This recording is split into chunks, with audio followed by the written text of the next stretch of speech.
Assalamualaikum warahmatullahi wabarakatuh. Salam sejahtera bagi kita semua. Salam budi luhur. Perkenalkan, nama saya Indriani Nurfronia dengan NIM 15315104442. Saya mahasiswa Universitas Budi Luhur, Fakultas Ekonomi dan Manajemen, jurusan Manajemen Keuangan. Di sini saya akan menjelaskan tentang PLS pada mata kuliah praktik pengolahan data pendidikan manajemen oleh dosen Dr. Muhammad Mabruk Taufik, SAG, SEMM. Pengertian partial least square itu sendiri adalah suatu teknik statistik multivariat yang bisa untuk menangani banyak variabel respons serta variabel eksplanatory sekaligus. Analisis ini merupakan alternatif yang baik untuk metode analisis regresi berganda dan regresi komponen, karena metode ini lebih kebal.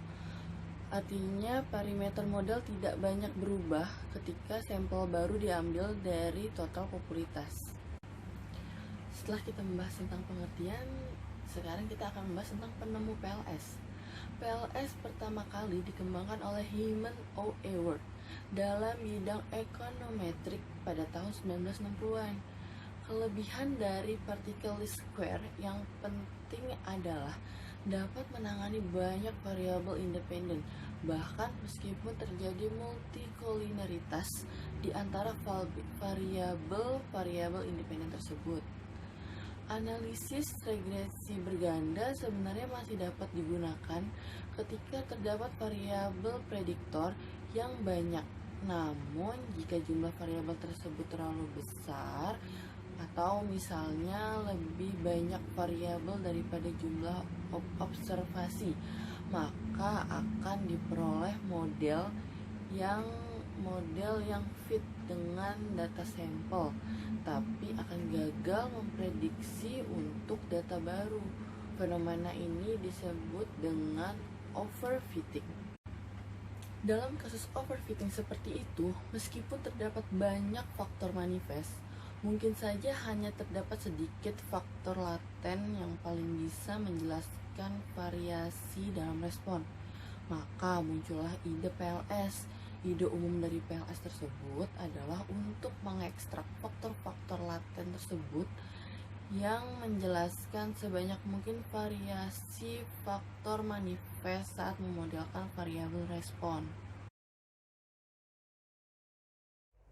Gambar berikut ini merupakan langkah-langkah dalam algoritma Nipals. Algoritma standar untuk menghitung komponen atau faktor PLS adalah Nipals, yang pertama kali dikembangkan oleh Herman Ward tahun 1966.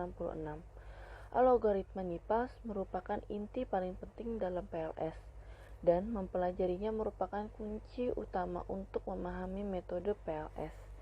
Ide dasar dalam algoritma ini adalah mengestimasi parameter T dan U dengan suatu proses iteratif dari regresi least square.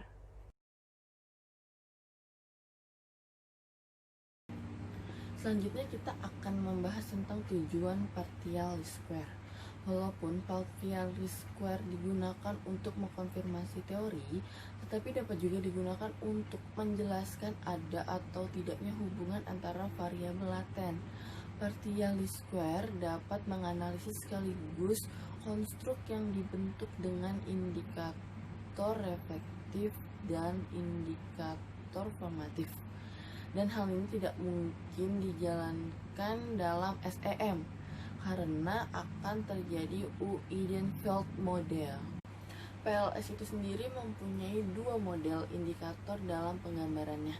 Yang pertama yaitu model indikator reflektif, dan yang kedua adalah model indikator formatif. Model indikator reflektif itu sendiri sering disebut juga dengan prinsipal faktor model, di mana covariance pengukuran indikator dipengaruhi oleh konstruk laten atau mencerminkan variasi dan konstruksi laten. Model reflektif mencerminkan bahwa setiap indikator merupakan pengukuran kesalahan yang dikarenakan terhadap variabel laten. Arah sebab akibat ialah dari variabel laten ke indikator. Dengan demikian, indikator-indikator merupakan reflektif. variasi dari variabel laten. Dengan demikian, perubahan pada variabel laten diharapkan akan menyebabkan perubahan pada sesama indikatornya. Pada model reflektif, konstruk universional digambarkan dengan bentuk elips dengan beberapa anak panah dari konstruk ke indikator. Model ini menghipotesiskan bahwa perubahan pada konstruk laten akan mempengaruhi perubahan pada indikator.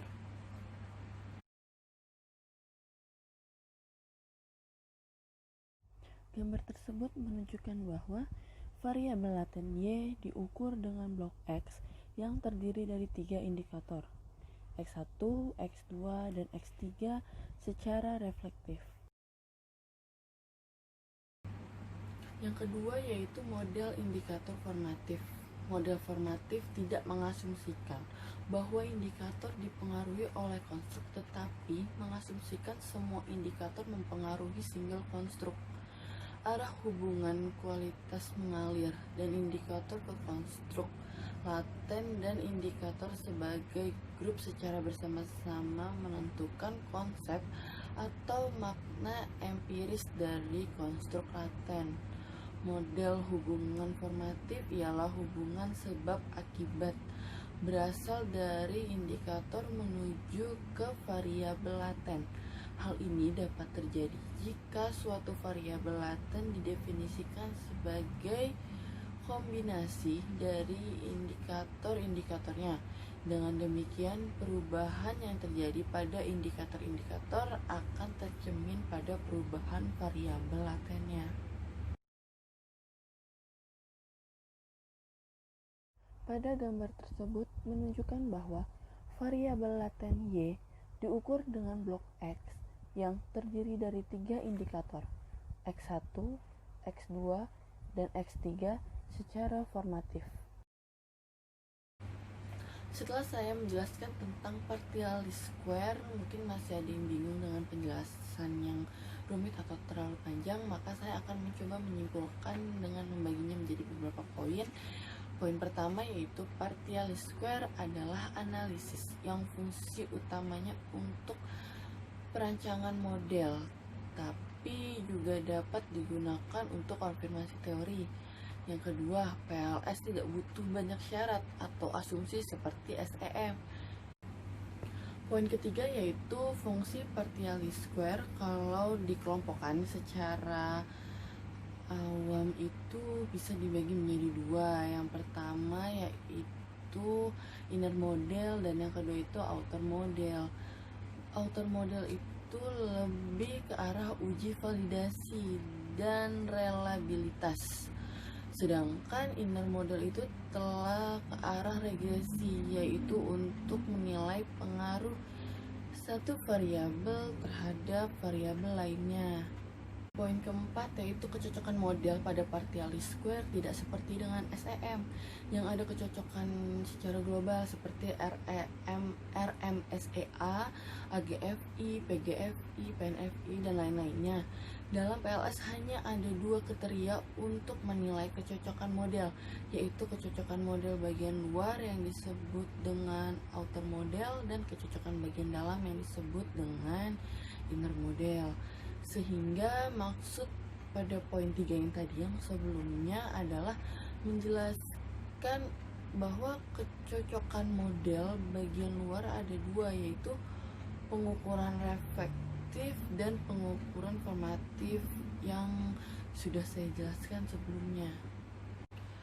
Poin kelima yaitu penilaian kecocokan model bagian luar atau outer model antara lain yaitu reliabilitas dan validitas variabel laten reflektif dan validitas variabel laten formatif.